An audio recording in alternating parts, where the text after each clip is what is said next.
online series. Leadership as Language is a new initiative from the Youth Voices Leadership Team and Innovation Hub this year that's bringing real-time interactive workshops and pre-recorded interviews to our Young Farming Champions alumni and participants in our Cultivate Growing Young Leaders program from the comfort of home. And it's an opportunity to have experts from within and outside of agriculture share their experience.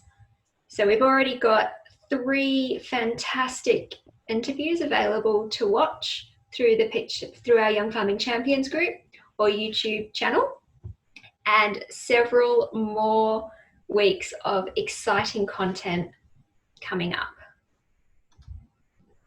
Tonight, I'm so excited that we've got Sally here with us for our conversation, Leaning into Crucial Conversations.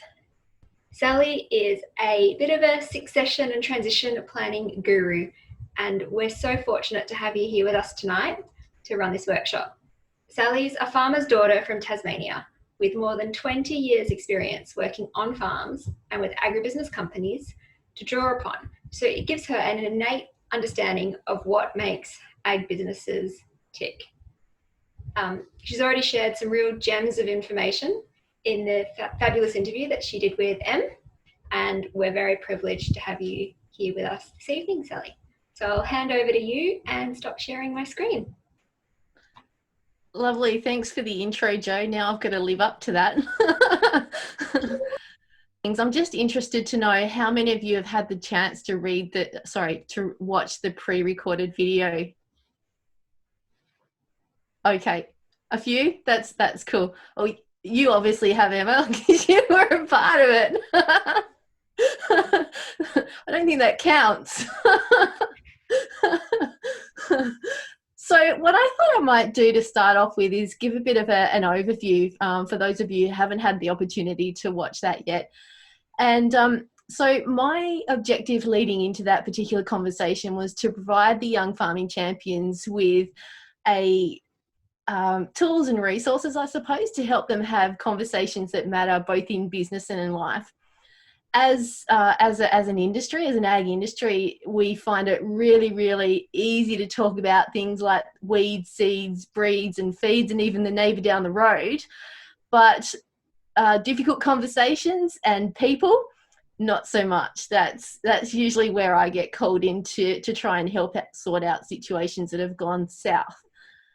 But during the pre-recorded interview, I asked Young Farming Champions to reflect on what is the actual cost of not having these difficult conversations in your businesses, in your communities, in your families, in your industry. And ask them to consider things like what is the mental and the emotional cost, what's the physical cost, what is the cost to the family and the relationships, the personal relationships that you need to be successful. And so essentially we talked about 4 different areas. We talked about people, the approach, the relationship and the timing. So I thought it might be handy just to give a bit of an overview or a few minute snapshot of what that looked like. And so the people part of it, I asked the participants to consider who were the parties that weren't at the table and who actually needed to be there for some of those crucial conversations that needed to be had. And that those parties that were at the table, were they in a position to be 100% transparent? Because if you're going into these really difficult conversations, whether it's a performance management conversation or whether it's a succession or transition conversation, there's some pretty big stuff at play. So unless everybody at the table is prepared to be, have an open conversation about the debt and the relationships and the assets and liabilities, there's no point in all gathering around the kitchen table to have that to continue any further. I asked participants also to consider who wasn't around the table in terms of who might potentially need to be there. Is there an accountant or a financial planner? Is there a legal professional, for example, that might need to support the conversations that you have to help you build structures and roadmaps to get you to where you need to be? Also talked about the importance of understanding the communication preferences or the communication or personality styles of those that are around the table.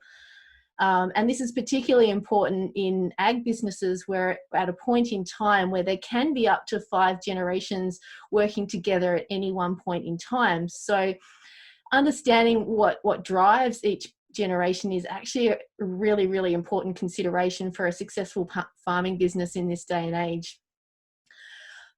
I asked participants to also think about if there were some prickly personalities that were potentially going to be around that table, whether there needed to be an independent party, somebody to help facilitate that conversation, particularly if there was going to be a personality that is quite dominant and would have the potential to overrun the conversation. A third party in that particular scenario is going to help you, help everybody around the table have their fair say, and bring people into the conversation as they see fit. Approach was the other part of the conversation. So asking yourself before you go into these conversations, if they're being based on loose assumptions. Going into family farming businesses, that's quite often what I find, and that's where the conflict comes up, is that conversations are being initiated, and there's lots of stories in inverted commas being made up about how somebody reacted to the last conversation or what they said and in comparison to what they actually meant, etc. It's also really, really important to understand everybody that's around the table, what is their attitude towards risk and money. And this is really important because I can't tell you how many times I've gone into farming businesses and mum and dad have said, look, you know, we got a good start in life. We had people help us along the way.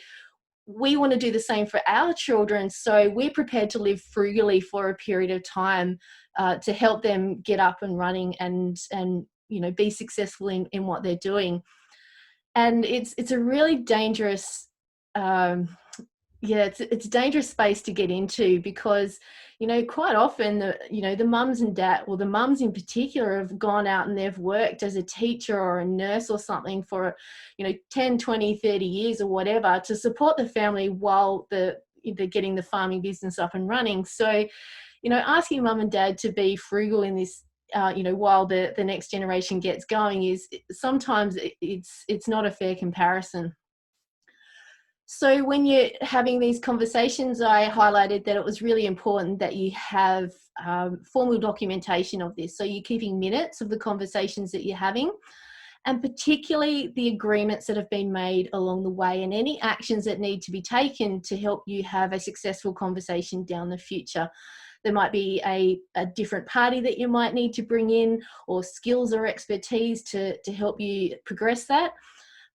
But when you're getting to that point where you're starting to get to agreements, that's where the rubber hits the road, for the want of a better expression. And so keeping documentation, formal documentation about what's agreed upon. How do you get in? How do you get out? That's, I think, first and foremost. How do you handle lease or sale agreements? How do you handle asset management? How do you transition those assets? If you're talking from a family succession point of view, you might even want to get into things like, when you start talking estate planning, things like powers of attorney and healthcare wishes, etc. That's a particular option that my family chose. We had our first conversation about succession at the start of this year. And rather than just talk about the business and the assets, we actually chose to go quite deep into this conversation. And so as a family, my siblings and my mum and dad get on really, really well. And even with the strength of our relationship, it was still a really difficult conversation, particularly once you got to start talking about things like healthcare wishes and end of life care and things like that. That's when you can start to see where some of those potential gaps are. And so having this sort of conversation when you're in the middle of grief, I can see how that could have just blown up really quickly. You're dealing with the emotion of losing somebody, and then all of a sudden you're trying to talk about healthcare wishes and things like that as well. So start the conversation early, I guess, was the crux of that part of it, of the approach.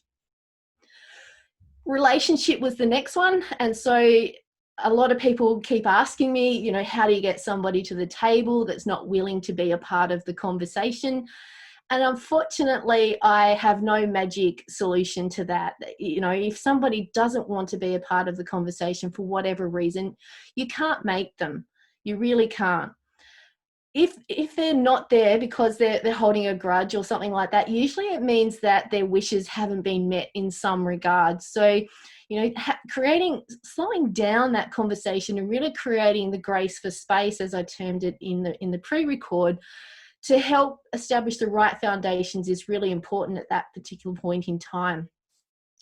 And then timing. So when is the right time to start these conversations? That's usually the next biggest question that I get asked, and it's a loaded question, really. But you know, it depends on the people that you're dealing with, depending on, you know, seasonality, what's going on at that particular point in time. If you're thick in carving or harvesting or sowing or whatever, and the pressure's really on, it's probably not a great time to start this sort of conversation, because, you know, that's again where cracks start to appear.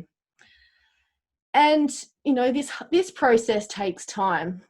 In itself, it does take time. So, you know, if the other party is not prepared to talk at that point in time, you have to give them that space to do so. I talked about the grace for space a moment ago, but it doesn't mean the party doesn't want to be a part of the conversation. It's just that maybe they're not ready. Maybe they're not ready to have this sort of conversation. And I usually find this in the older generation. They know that the conversation needs to be had, but they're going through this internal process as well. You know, their whole life has been, or their whole identity has been linked to farming, or the family farm in particular. And so they're trying to process in their own mind, what's next for them?